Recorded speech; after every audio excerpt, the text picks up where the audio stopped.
There's been this weird stigma online about AEW dying because ratings are dropping and all of this stuff. And I don't know where this comes from, but today we're going to put an end to it because there is some good news for AEW.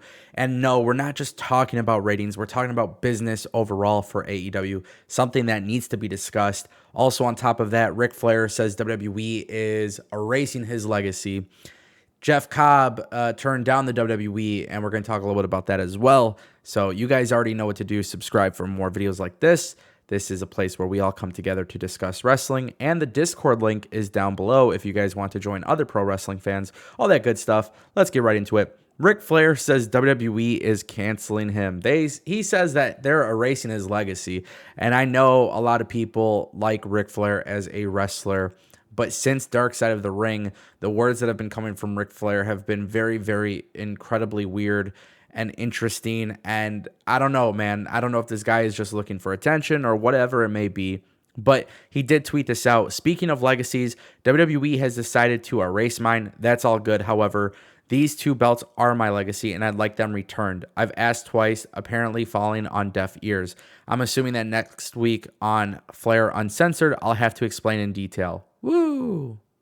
So here's the thing, guys. Ric Flair has been, he's been taking his shots at WWE, and obviously he's promoting his new podcast, and then he had some things to say about Becky Lynch. This, of course, is getting a lot of people to talk, and people are talking, and I see it's pretty split. I see some people are supporting Ric Flair. I see some people aren't supporting Ric Flair, and it's 50-50.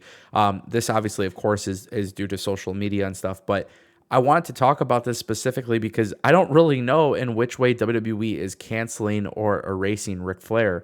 I mean, maybe I'm missing something. I've looked into it. I don't, if you go on Peacock, you can still see Ric Flair on there. I don't know. Like, I don't really understand this whole thing. Obviously, Ric Flair wanted his release from WWE. He got released. After his release, Dark Side of the Ring airs on TV. And ever since that, it just seems like there's been a lot of weird stuff surrounding Ric Flair. Obviously, he hasn't joined AEW, despite the fact that there was plans for that. I don't really understand this whole Ric Flair situation. I don't know if he's just cashing in on trying to promote his podcast. We've been talking a little bit about him recently, especially because of the Charlotte Flair and the Becky Lynch stuff. But this whole thing with Ric Flair, I don't know. It just seems very weird, and I wish Ric Flair would kind of lay off of Twitter because this guy, I think it's drawing the wrong kind of attention, personally. Let's talk about Jeff Cobb. Yeah, so Jeff Cobb was somebody that was, he was reportedly being recruited by WWE at the same time as AEW. And Jeff Cobb actually finally released the details behind this. They said, Jeff Cobb said that WWE had offered a really nice contract, very lucrative, right? Like good money and stuff like that. But the biggest reason why he turned down WWE was due to where he feels comfortable. And he doesn't think he fits comfortable within that kind of culture. And, one of the things specifically was talked about was like, if he's not working one weekend, he wants to be able to go pick up indie appearances if possible. That's obviously a huge no-no for WWE talent. Now, the reason why I'm even talking about this, it's not like Jeff Cobb is the biggest name in pro wrestling, but he is a great talent. Obviously, he didn't join AEW. Right now, he's still sticking around with New Japan. But one of the biggest things I think that often get overlooked when news like this drops is the conversation that WWE is no longer the end-all, be-all for wrestlers. And Jeff Cobb was offered a deal with WWE around the time or before the time WWE started doing like the talent releases during the pandemic. So just to have an understanding there, it's, Jeff Cobb could have been signed, put on NXT, whatever it may be, and then for whatever reason, WWE probably would have released him, which is the sad truth, right? And I think that is right now the biggest issue WWE has is now they have this reputation that they've built up in the past year and a half. They will sign you to a great contract and you will get paid a lot of money and you will have the opportunity to be seen in front of millions of people, right? But at the end of the day, your job is on the line every single day. There's a sense of no security there. Lack of security is a reputation that WWE has built up. And, guys like Jeff Cobb won't sign to WWE if they can't have a little bit of freedom. And they won't sign to WWE if not only they can't have freedom, but, if the micromanagement's a huge concern with any job, right? But when you look at pro wrestling as a whole, Imagine working a job where there's extremely, like a huge amount of micromanagement. You have less freedom. And on top of that, the company you're working for is releasing talent left and right for budgetary reasons. So they say. Again, it just shows you, and forget about AEW in this conversation. We know that WWE is no longer the end-all, be-all. New Japan, Impact, MLW, AEW. There's a lot of places for people to work, and this pretty much proves it.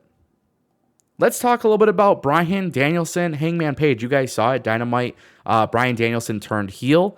And then, of course, everybody's been talking about AEW Dynamite ever since this came out. And, a lot of people are looking too much into the ratings. For those who care, the ratings went up, 984,000 viewers.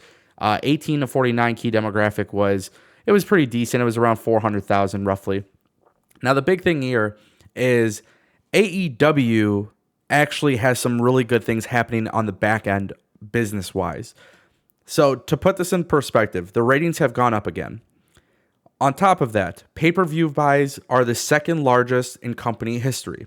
So when Ric Flair said that CM Punk and Bryan Danielson don't draw, right? And I got criticized on YouTube for this. I just want to remind you that since both of these guys have joined AEW, pay-per-view buys have increased significantly. More pay-per-view buys equals more money. So the good news for AEW is whatever people think, regardless of the viewership and the ratings and whatnot, AEW financially is doing really well. And on top of that, the TV partners are happy.